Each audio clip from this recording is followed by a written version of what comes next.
तृतीय वर्ष की छात्राओं से मैं सिद्धि जोशी आगे व्याख्यानमाला के चरण में आचार्य हजारी प्रसाद द्विवेदी का निबंध कुटज पे वार्ता करूंगी।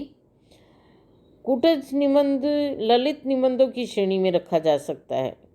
इसमें यदि हृदय और बुद्धि का उचित संतुलन रखकर मनोभावों की प्रखर अभिव्यक्ति सरस प्रवाह रूप में हुई है, तथापि इसमें विचारों का बुद्धिगत और विषयानुसार विश्लेषण किया गया है। अतः ये एक ललित निबंध की श्रेणी में आता है। कुटज के संबंध में ही हम आगे चर्चा करेंगे। आचार्य द्विवेदी जी ने अपने ललित निबंध कुटज में जहाँ कुटज वृक्ष का वर्णन किया है, वहीं इसके माध्यम से जिन प्रमुख मान्यताओं को प्रस्तुत किया है वे संक्षेप में इस प्रकार समझी जा सकती हैं। कुटज के माध्यम से आचार्य द्विवेदी जी की पहली मान्यता ये है कि जो लोग बाहर से बहिया दिखलाई देते हैं उनकी जड़ें काफ़ी गहरी होती है।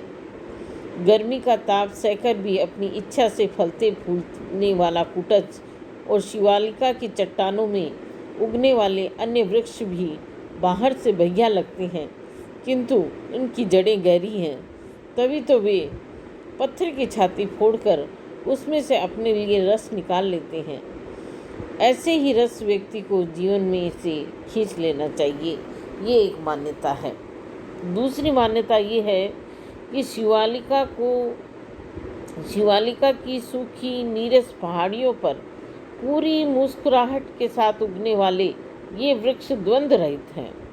अतः मनुष्य को भी निर्द्वंद होकर, विकल्प रहित होकर जीने का अभ्यास करना चाहिए। तीसरी मान्यता आचार्य जी की ये है कि कुटज का लहराता हुआ पौधा नाम और रूप दोनों में अपनी अपराजेय जीवनी शक्ति की घोषणा करता है।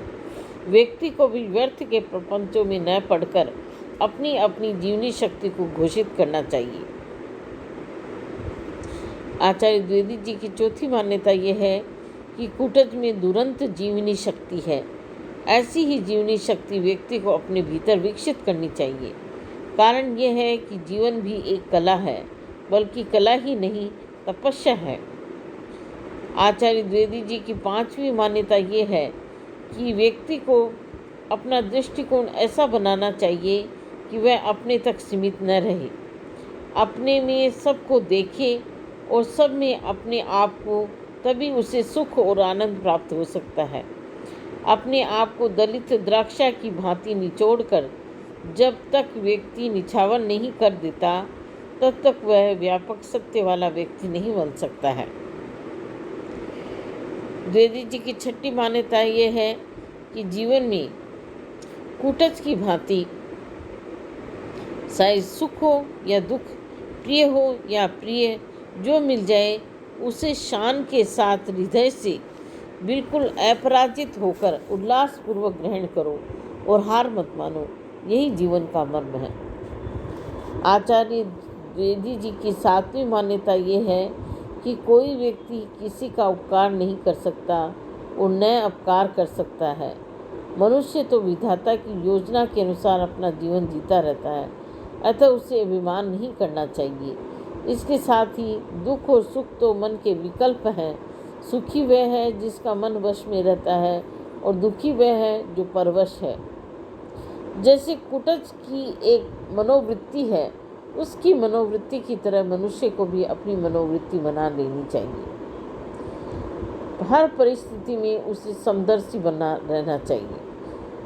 आचार्य द्विवेदी जी ने अंतिम मान्यता ये व्यक्त की है कि मनुष्य को मन को नियंत्रण में रखते हुए राजा जनक की तरह जीवन यापन करना चाहिए।